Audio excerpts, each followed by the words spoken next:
15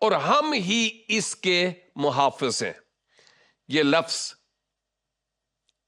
نحنو میرے ایک اور سوال پر سے پردہ کشائی کرتا ہے.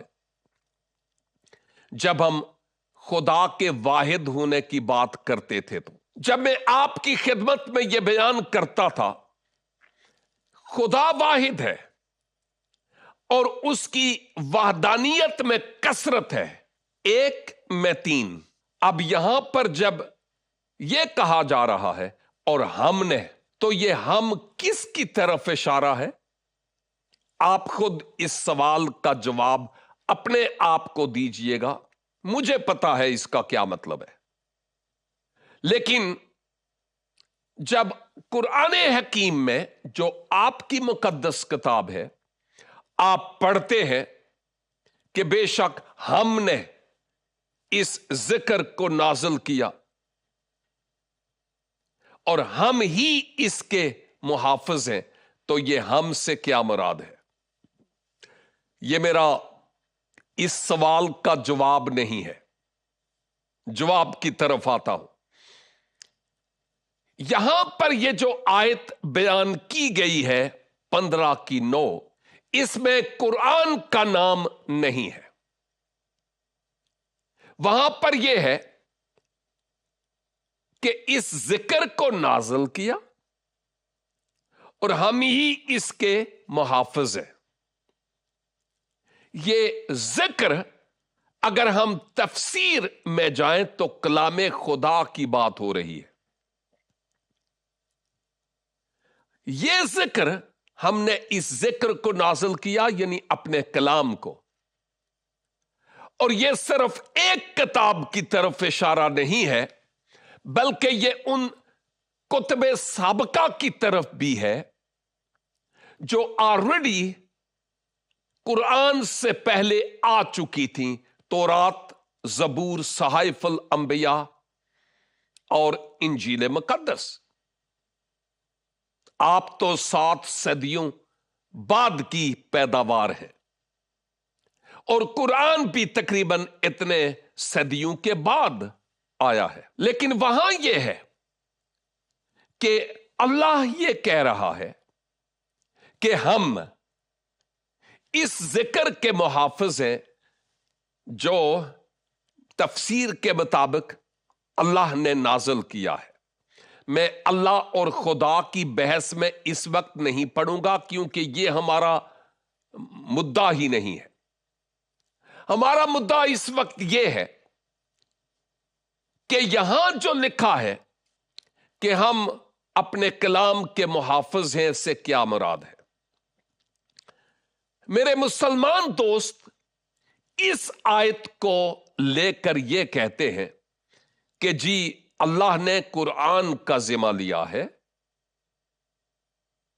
اور یہاں وہ قرآن کو فٹ کرنے کی کوشش کرتے ہیں، جبکہ یہاں قرآن کا نام نہیں ہے. اللہ اپنے کلام کی بات کرتا ہے کہ میں نے اس کو نازل کیا اور میں اس کا محافظ ہوں. اور بائی دا وے اگر ہم کہیں کہ قرآن حکیم اللہ کا کلام ہے تو وہ جو تورات آئی تھی یا زبور آئی تھی یا انجیل مقدس آئی تھی، یہ تبدیل ہونے اور منسوخ ہونے کو ایک طرف رکھ دیجئے، کیا وہ بھی اللہ کا کلام تھا کہ نہیں؟ آپ خود اپنے آپ کو جواب دیں. تورات، زبور، نبیوں کے صحیفے اور انجیل مقدس.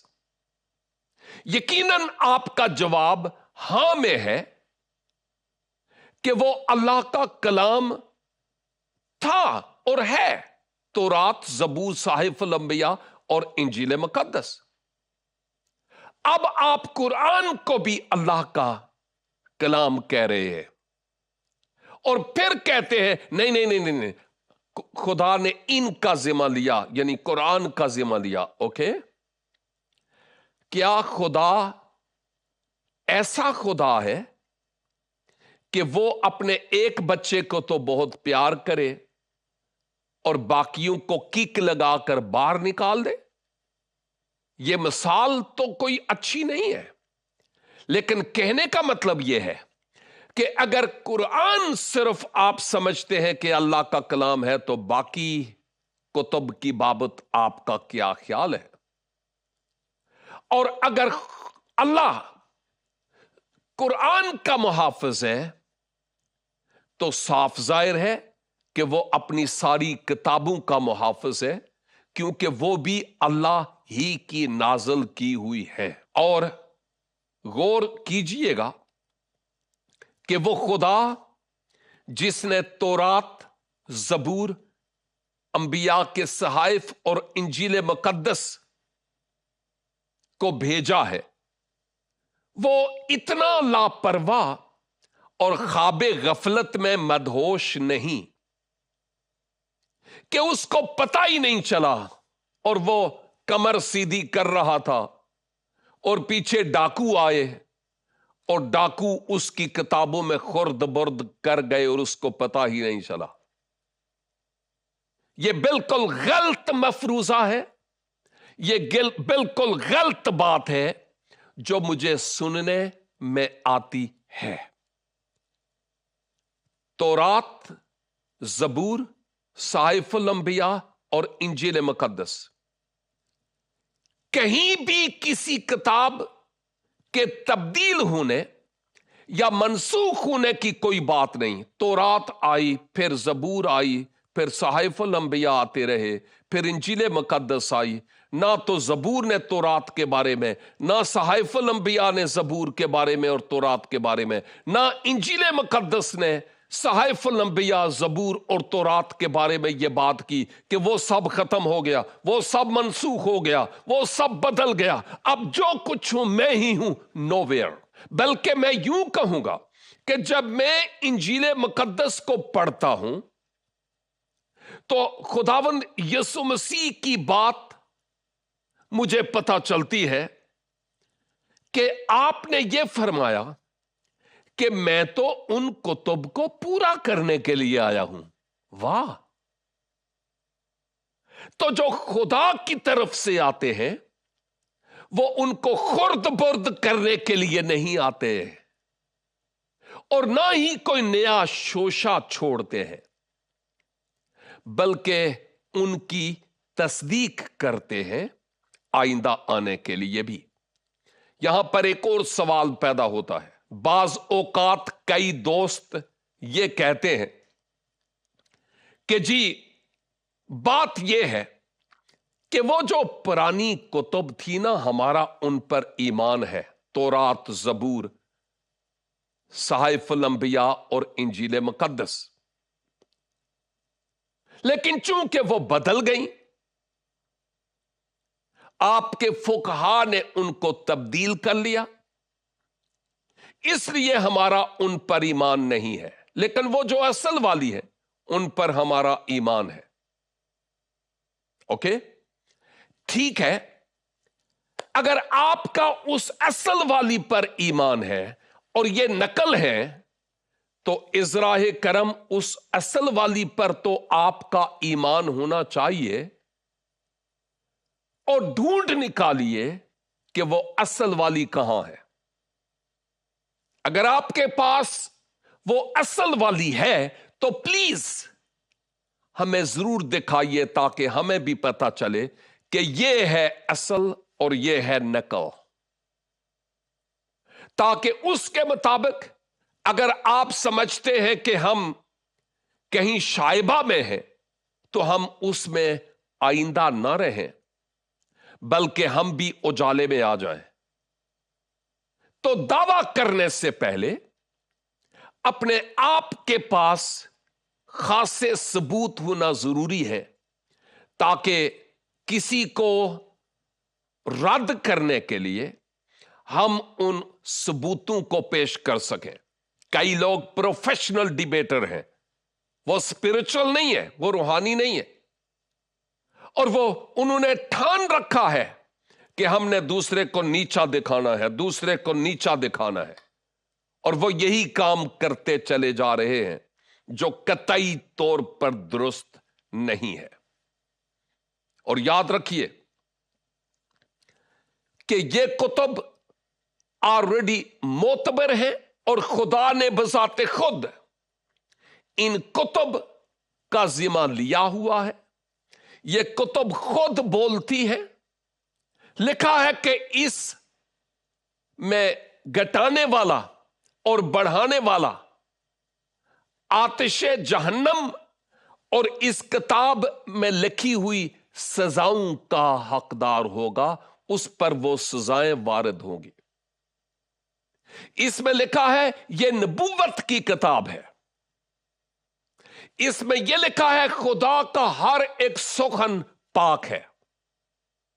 اس میں یہ لکھا ہے کہ نبوت کی کوئی بھی بات انسان کی اپنی تحریک سے نہیں ہوئی بلکہ خدا کی طرف سے روح القدس کی تحریک سے یہ لکھی گئی ہے. کسی نے راتوں رات بیٹھ کے من مانی کہانیاں ایجاد نہیں کر لیں. تورات، زبور، صحائف الانبیاء اور انجیل مقدس میں ایک ربط ہے. سلسلہ وار باتیں پائی جاتی ہیں. اور میں سمجھتا ہوں تورات، زبور، صحائف الانبیاء اور انجیل مقدس اور پھر اگر قرآن کو بھی دیکھا جائے، ان کا منبع، ان کا سورس اگر ایک ہی ہو تو قرآن میں بالکل مختلف باتیں نہ ہوں. نمبر 2، قرآن میں ایک ترتیب نظر آئے جو ترتیب شروع سے لے کر آخر تک ہمیں نظر نہیں آتی کسی بھی واقعے اور کسی بھی کہانی میں. قرآن میں جو مسیح یسوع سے متعلق ہم انجیل میں دیکھتے ہیں وہی ہوتا جو نہیں ہے. مقدسہ مریم سے متعلق وہی ہوتا جو انجیل مقدس میں ہے اور وہاں نہیں ہے. فردوس کی بابت کہ وہ صرف ایک مقام پاکیزگی ہے، خدا کی حضوری ہے، کچھ بھی اور نہیں ہے وہاں. اور قرآن میں یہی ذکر ہوتا لیکن وہاں ہے نہیں. تو ہم کس طرح سے یہ کہہ سکتے ہیں کہ ان ساری کتب کا ایک ہی نازل کرنے والا ہے؟ اور بائی دا وے کوئی بھی کتاب نازل نہیں ہوئی. یہ تمام کتب خواہ و قرآن لے لیں، انسانوں نے خود لکھے ہیں، کاتبین نے لکھے ہیں. آسمان پر کوئی پرنٹنگ پریس نہیں ہے. اور پھر اس زمین پر ان کو یاد کیا گیا، جمع کیا گیا اور پھر انسانوں تک یہ پہنچی تاکہ ان باتوں کو ہم اپنی زندگی میں عملی جامہ پہنانے والے ہوں. جب میں مزید آگے بڑھتا ہوں تو میں آپ کو بتاتا چلوں کہ آپ تبدیلی کی اور منسوخیت کی بات کرتے ہیں. کاش کہ آپ قرآن حکیم پھر سے پڑھیں. ویسے میں اس کی ریسپیکٹ کرتا ہوں، پڑھتا ہوں اپنے علم میں اضافہ کے لیے، عمل میں لانے کے لیے میرے پاس انجیل مقدس کافی ہے، یا وہ باتیں جو انجیل مقدس سے کاپی ہے ان کو میں قبول کرتا ہوں لیکن ریسپیکٹ ضرور کرتا ہوں. اور قرآن حکیم میں جب سورت نمبر 5 اور اس کی 48 آیت دیکھتا ہوں تو مجھے یہ پتہ چلتا ہے کہ قرآن کتب سابقہ کا مصدق ہے. مصدق کے معنی ہے تصدیق کرنے والا. اور آپ جانتے ہیں کہ اگر ہم کسی جھوٹی بات کی تصدیق کرنے والے ہیں تو ہم مجرم ہیں قانون کے مطابق. تو بھائی سوچ ذرا وسیع کر کے اس طرح کے سوال کریں تو یہ زیادہ اچھا ہے. ضروری نہیں کہ ملا ہر ایک بات بالکل صحیح اور درست آپ کو بتائے، ورنہ ہم فرقوں میں بٹے ہی نہ ہوتے. تو ہم اس حقیقت کو سمجھیں، اور اس کے ساتھ ساتھ اگر یہ کتابیں منسوخ ہو چکی ہوتی، بدل چکی ہوتی، تو سورت نمبر 5 اور اس کی 47 کے مطابق یہ کبھی نہ کہا جاتا کہ اہل کتاب اپنے فیصلے خود کریں ان کتابوں کے مطابق جو ان کے پاس آلریڈی ہے، کیونکہ وہ قابل اعتبار ہیں. وہ اپنے فیصلے بذات خود کریں. اور اگر یہ کتابیں بدل چکی ہوتی، منسوخ ہو چکی ہوتی، تو سورت نمبر 10 آیت 94 کے مطابق آپ سلم کو کبھی یہ نہ کہا جاتا کہ اگر کوئی ایسی بات جو تجھے سمجھ نہ آئے، یا ایسی بات جس کے بارے میں تم شک میں ہو، تو پھر جاؤ ان سے پوچھو جو اہل کتاب ہے. اس کا مطلب یہ کہ اہل کتاب کا مقام بہت بلند بیان کیا گیا ہے، یہ تھوڑا سا مقام نہیں بیان کیا گیا. اور صرف یہی نہیں، بلکہ سورت نمبر 5 اور اس کی 48 آیت سے لے کر آگے پڑھیں، آپ کو پتا چلے گا کہ واضح طور پر لکھا ہوا ہے کہ ان کتب سابقہ میں نور اور ہدایت ہے. اور سورت نمبر 6 اور اس کی 115، سورت نمبر 18 اور اس کی آیت نمبر 27، ان آیات میں یہ واضح طور پر لکھا ہوا ہے لا مبدل لکلمات اللہ، یعنی اللہ کا کلام کبھی تبدیل نہیں ہوتا. تو کیا آپ یہ بول کر کفر نہیں کر رہے؟ کیا آپ خدا کے برخلاف گستاخی نہیں کر رہے؟ ذرا سوچئے گا کہ آپ یہ کہتے ہوئے کہ وہ کتب منسوخ ہو گئیں یا تبدیل ہو گئیں، آپ کیا کہہ رہے ہیں؟ کیا کوئی ایک آیت قرآن حکیم میں ہے جہاں پر اس بات کا ثبوت ملے کہ وہ جو کتب اس سے پہلے تھیں وہ منسوخ ہو چکی ہیں؟ کوئی ایسا حوالہ؟ آپ ضرور غور کیجئے گا، یہاں تک کہ آپ کو یہ پتا چلے گا کہ اللہ بذات خود یہ کہتا ہے کہ میری مرضی، ہم کچھ آیات کو منسوخ کر کے ان کی جگہ دوسری آیات لے کر آتے ہیں. آپ اس بات کو بھی دیکھیے گا. آیت الرجم کہاں ہے؟ ذرا سوچئے گا. آپ قرآن کے 2 خاص جو جلدیں ہیں، ایک حفظ اور دوسرا حسد، ان کی بابت دیکھیے گا کہ ان کے تراجم میں کیا ہے، آپ کو پتا چلے گا. قرآن حکیم کی تقریباً 31 کے قریب جلدیں کیوں ہیں؟ آپ کہتے ہیں کہ متن تو وہی ہے نا، ترجمہ مختلف ہے. ٹھیک ہے، اگر متن وہی ہے تو یہ تراجم مختلف ہیں، تو پھر یہ تراجم مختلف کیوں ہیں؟ اس کا مطلب ہے کہ مترجمین نے عربی ہی نہیں سیکھی اور وہ اپنی اپنی مرضی سے ترجمہ کرتے ہیں.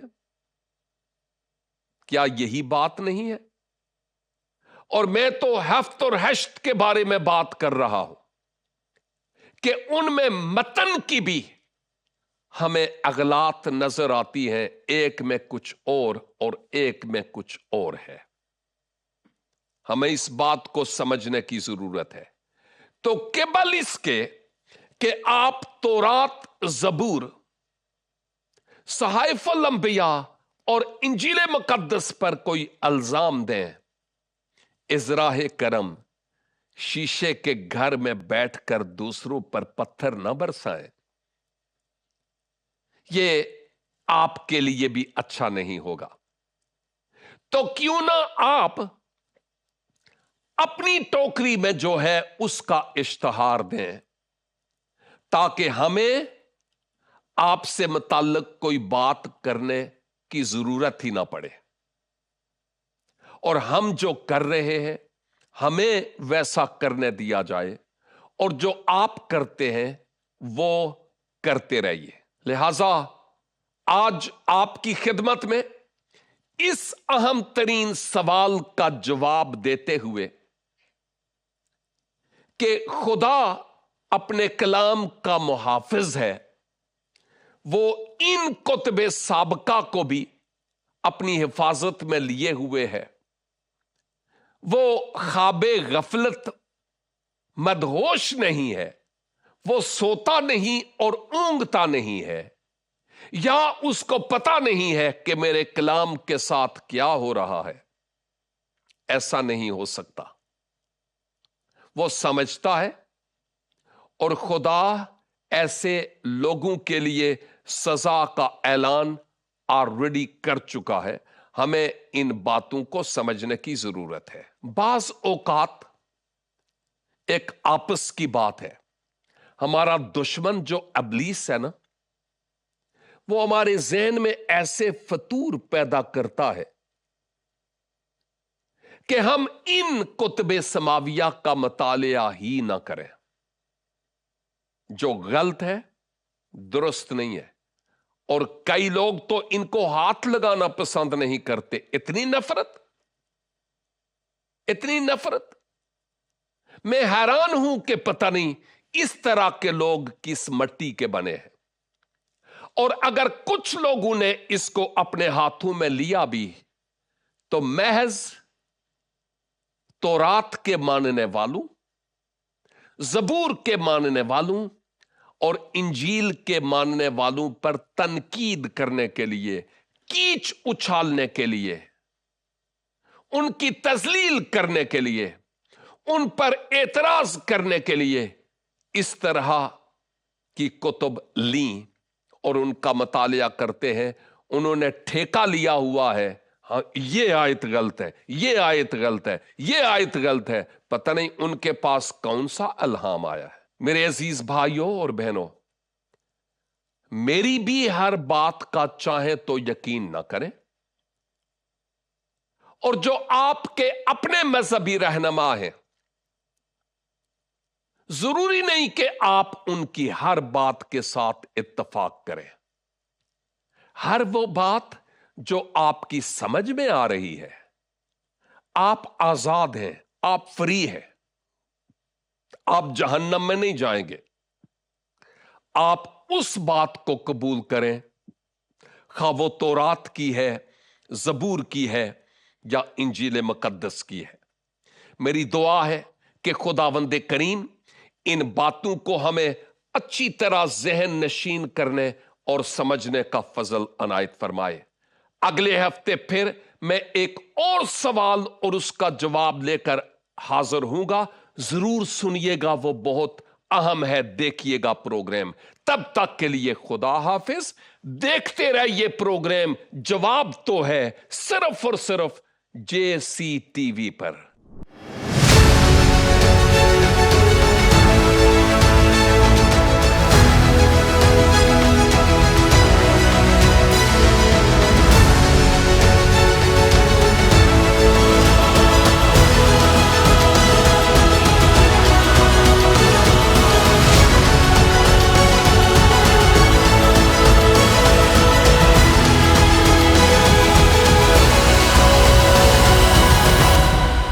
جواب تو ہے۔